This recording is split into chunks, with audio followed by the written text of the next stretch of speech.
मंगल पांडे, जन्म 19 जुलाई 1827, अकबरपुर, भारत, मृत्यु 8 अप्रैल 1857, बैरकपुर, भारतीय सैनिक, जिनका 29 मार्च 1857 को ब्रिटिश अधिकारियों पर हमला पहली बड़ी घटना थी जिसे इस नाम से जाना जाता है। भारतीय या सिपाही विद्रोह। भारत में विद्रोह को अक्सर प्रथम स्वतंत्रता संग्राम या अन्य समान नामों से जाना जाता है। पांडे का जन्म फैजाबाद के पास एक कस्बे में हुआ था जो अब उत्तरी भारत में पूर्वी उत्तर प्रदेश राज्य है। हालांकि कुछ लोग उनका जन्मस्थान ललितपुर, वर्तमान दक्षिण पश्चिमी उत्तर प्रदेश के पास एक छोटे से गांव के रूप में बताते हैं। वह एक उच्च जाति के ब्राह्मण जमींदार परिवार से थे जो मजबूत हिंदू मान्यताओं को मानते थे। पांडे 1849 में ब्रिटिश ईस्ट इंडिया कंपनी की सेना में शामिल हो गए। कुछ खातों से पता चलता है कि उन्हें एक ब्रिगेड द्वारा भर्ती किया गया था जो उनके पास से गुजर रही थी। उन्हें 34वीं बंगाल नेटिव इन्फेंट्री की 6वीं कंपनी में सिपाही बनाया गया, जिसमें बड़ी संख्या में ब्राह्मण शामिल थे। पांडे महत्वाकांक्षी थे और एक सिपाही के रूप में अपने पेशे को भविष्य की सफलता के लिए एक सीढ़ी के रूप में देखते थे। हालांकि पांडे की करियर महत्वाकांक्षाएं उनकी धार्मिक मान्यताओं के साथ टकराव में आ गईं। जबकि वह 1850 के दशक के मध्य में बैरकपुर में गैरिसन में तैनात थे। एक नए एनफील्ड राइफल को भारत में पेश किया गया था जिसमें हथियार लोड करने के लिए एक सैनिक को चर्बी वाले कारतूस के सिरों को काटने की आवश्यकता होती थी। एक अफवाह फैल गई कि इस्तेमाल किया गया स्नेहक या तो गाय या सुअर की चर्बी का था, जो क्रमशः हिंदुओं या मुसलमानों के लिए प्रतिकूल था।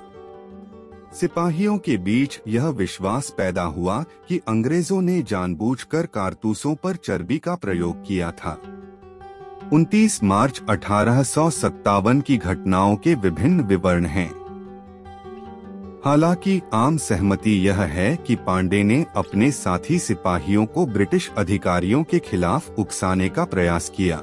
उनमें से 2 अधिकारियों पर हमला किया, रोके जाने के बाद खुद को गोली मारने का प्रयास किया और अंततः उस पर काबू पा लिया गया और गिरफ्तार कर लिया गया। कुछ समसामयिक रिपोर्टों से पता चलता है कि वह नशीली दवाओं, संभवतः भांग या अफीम के प्रभाव में था और उसे अपने कार्यों के बारे में पूरी तरह से जानकारी नहीं थी। जल्द ही पांडे पर मुकदमा चलाया गया और उन्हें मौत की सजा सुनाई गई। उनकी फांसी द्वारा 18 अप्रैल को तय की गई थी, लेकिन ब्रिटिश अधिकारियों ने तब तक इंतजार करने पर बड़े पैमाने पर विद्रोह भड़कने के डर से तारीख को 8 अप्रैल तक बढ़ा दिया। उस महीने के अंत में एनफील्ड कारतूस के उपयोग का विरोध किया गया। मई में मेरठ में विद्रोह भड़क उठा और बड़े विद्रोह की शुरुआत हुई। भारत में पांडे को ब्रिटिश शासन के खिलाफ एक स्वतंत्रता सेनानी के रूप में याद किया जाता है। उनकी छवि के साथ एक स्मारक डाक टिकट 1984 में भारत सरकार द्वारा जारी किया गया था। इसके अलावा एक फिल्म और मंच नाटक जिसमें उनके जीवन को दर्शाया गया था, दोनों 2005 में प्रदर्शित हुए। भारतीय विद्रोह, जिसे सिपाही विद्रोह या प्रथम स्वतंत्रता संग्राम भी कहा जाता है, 1857 से 59 में भारत में ब्रिटिश शासन के खिलाफ व्यापक लेकिन असफल विद्रोह था। भारतीय सैनिकों द्वारा मेरठ में शुरू किया गया। सिपाहियों ब्रिटिश ईस्ट इंडिया कंपनी की सेवा में यह दिल्ली, आगरा, कानपुर और लखनऊ तक फैल गया। भारत में इसे प्रायः प्रथम स्वतंत्रता संग्राम तथा अन्य समान नामों से भी पुकारा जाता है।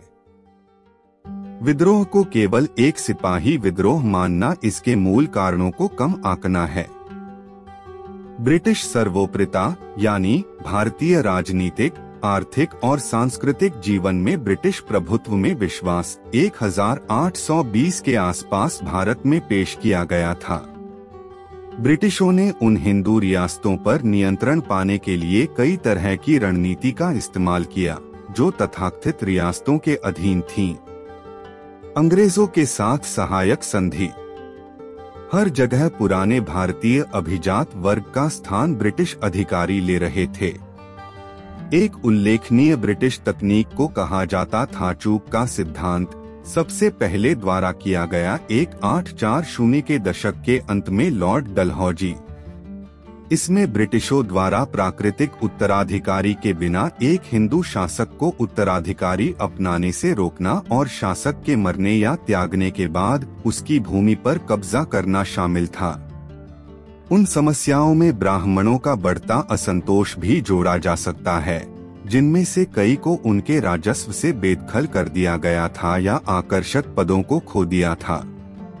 एक और गंभीर चिंता की बढ़ती गति थी पश्चिमीकरण, जिससे पश्चिमी विचारों के आने से हिंदू समाज प्रभावित हो रहा था। मिशनरियां हिंदुओं की धार्मिक मान्यताओं को चुनौती दे रही थीं। मानवीय आंदोलन ने ऐसे सुधारों को जन्म दिया जो राजनीतिक अधिरचना से कहीं अधिक गहरे थे। भारत के गवर्नर जनरल 1848 से 56 के रूप में अपने कार्यकाल के दौरान लॉर्ड डलहौजी ने महिलाओं की मुक्ति की दिशा में प्रयास किए और हिंदू विधवाओं के पुनर्विवाह में सभी कानूनी बाधाओं को दूर करने के लिए एक विधेयक पेश किया था। ईसाई धर्म में परिवर्तित होने वालों को पारिवारिक संपत्ति में अपने हिंदू रिश्तेदारों के साथ हिस्सा लेना होता था। यह व्यापक धारणा थी कि अंग्रेजों का उद्देश्य जाति व्यवस्था को तोड़ना था। शिक्षा के पश्चिमी तरीकों की शुरुआत हिंदू और मुस्लिम दोनों की रूढ़िवादिता के लिए एक सीधी चुनौती थी।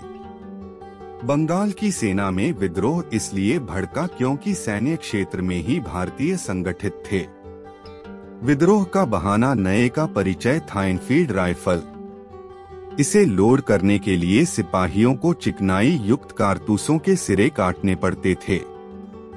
सिपाहियों के बीच यह अफवाह फैल गई कि कारतूसों को चिकना करने के लिए इस्तेमाल की जाने वाली चर्बी सुअर और गाय की चर्बी का मिश्रण है। इस प्रकार इसके साथ मौखिक संपर्क रखना मुसलमानों और हिंदुओं दोनों का अपमान था। इस बात का कोई निर्णायक सबूत नहीं है कि इनमें से किसी भी सामग्री का इस्तेमाल वास्तव में किसी भी कारतूस पर किया गया था। हालांकि यह धारणा कि कारतूस दागी थे इस बड़े संदेह से जुड़ गया कि अंग्रेज भारतीय पारंपरिक समाज को कमजोर करने की कोशिश कर रहे थे। अपनी ओर से अंग्रेजों ने सिपाहियों के असंतोष के बढ़ते स्तर पर पर्याप्त ध्यान नहीं दिया। मंगल पांडे, जन्म 19 जुलाई 1827, अकबरपुर, भारत, मृत्यु 8 अप्रैल 1857, बैरकपुर, भारतीय सैनिक, जिनका 29 मार्च 1857 को ब्रिटिश अधिकारियों पर हमला पहली बड़ी घटना थी जिसे इस नाम से जाना जाता है। भारतीय या सिपाही विद्रोह। भारत में विद्रोह को अक्सर प्रथम स्वतंत्रता संग्राम या अन्य समान नामों से जाना जाता है। मंगल पांडे, श्रेणी इतिहास और समाज, जन्म 19 जुलाई 1827, अकबरपुर, भारत, मृत 8 अप्रैल 1857, बैरकपुर, उम्र 29 वर्ष। में भूमिका ब्रिटिश राज भारतीय विद्रोह। पांडे का जन्म फैजाबाद के पास एक कस्बे में हुआ था जो अब उत्तरी भारत में पूर्वी उत्तर प्रदेश राज्य है। हालांकि कुछ लोग उनका जन्म स्थान ललितपुर, वर्तमान दक्षिण पश्चिमी उत्तर प्रदेश के पास एक छोटे से गांव के रूप में बताते हैं। वह एक उच्च जाति के ब्राह्मण जमींदार परिवार से थे जो मजबूत हिंदू मान्यताओं को मानते थे। पांडे 1849 में ब्रिटिश ईस्ट इंडिया कंपनी की सेना में शामिल हो गए। कुछ खातों से पता चलता है कि उन्हें एक ब्रिगेड द्वारा भर्ती किया गया था जो उनके पास से गुजर रही थी। उन्हें 34वीं बंगाल नेटिव इन्फेंट्री की 6वीं कंपनी में सिपाही बनाया गया, जिसमें बड़ी संख्या में ब्राह्मण शामिल थे। पांडे महत्वाकांक्षी थे और एक सिपाही के रूप में अपने पेशे को भविष्य की सफलता के लिए एक सीढ़ी के रूप में देखते थे। हालांकि पांडे की करियर महत्वाकांक्षाएं उनकी धार्मिक मान्यताओं के साथ टकराव में आ गईं। जबकि वह 1850 के दशक के मध्य में बैरकपुर में गैरिसन में तैनात थे, एक नए एनफील्ड राइफल को भारत में पेश किया गया था, जिसमें हथियार लोड करने के लिए एक सैनिक को चर्बी वाले कारतूस के सिरों को काटने की आवश्यकता होती थी। एक अफवाह फैल गई कि इस्तेमाल किया गया स्नेहक या तो गाय या सुअर की चर्बी का था, जो क्रमशः हिंदुओं या मुसलमानों के लिए प्रतिकूल था। सिपाहियों के बीच यह विश्वास पैदा हुआ कि अंग्रेजों ने जानबूझकर कारतूसों पर चर्बी का प्रयोग किया था। 29 मार्च 1857 की घटनाओं के विभिन्न विवरण हैं। हालांकि आम सहमति यह है कि पांडे ने अपने साथी सिपाहियों को ब्रिटिश अधिकारियों के खिलाफ उकसाने का प्रयास किया। उनमें से 2 अधिकारियों पर हमला किया, रोके जाने के बाद खुद को गोली मारने का प्रयास किया और अंततः उस पर काबू पा लिया गया और गिरफ्तार कर लिया गया। कुछ समसामयिक रिपोर्टों से पता चलता है कि वह नशीली दवाओं, संभवतः भांग या अफीम के प्रभाव में था और उसे अपने कार्यों के बारे में पूरी तरह से जानकारी नहीं थी। जल्द ही पांडे पर मुकदमा चलाया गया और उन्हें मौत की सजा सुनाई गई। उनकी फांसी द्वारा 18 अप्रैल को तय की गई थी, लेकिन ब्रिटिश अधिकारियों ने तब तक इंतजार करने पर बड़े पैमाने पर विद्रोह भड़कने के डर से तारीख को 8 अप्रैल तक बढ़ा दिया। उस महीने के अंत में एनफील्ड कारतूस के उपयोग का विरोध किया गया। मई में मेरठ में विद्रोह भड़क उठा और बड़े विद्रोह की शुरुआत हुई। भारत में पांडे को ब्रिटिश शासन के खिलाफ एक स्वतंत्रता सेनानी के रूप में याद किया जाता है। उनकी छवि के साथ एक स्मारक डाक टिकट 1984 में भारत सरकार द्वारा जारी किया गया था। इसके अलावा एक फिल्म और मंच नाटक जिसमें उनके जीवन को दर्शाया गया था, दोनों 2005 में प्रदर्शित हुए। भारतीय विद्रोह, जिसे सिपाही विद्रोह या प्रथम स्वतंत्रता संग्राम भी कहा जाता है, 1857 से 59 में भारत में ब्रिटिश शासन के खिलाफ व्यापक लेकिन असफल विद्रोह था। भारतीय सैनिकों द्वारा मेरठ में शुरू किया गया। सिपाहियों ब्रिटिश ईस्ट इंडिया कंपनी की सेवा में यह दिल्ली, आगरा, कानपुर और लखनऊ तक फैल गया। भारत में इसे प्रायः प्रथम स्वतंत्रता संग्राम तथा अन्य समान नामों से भी पुकारा जाता है। भारतीय विद्रोह के दौरान सैनिक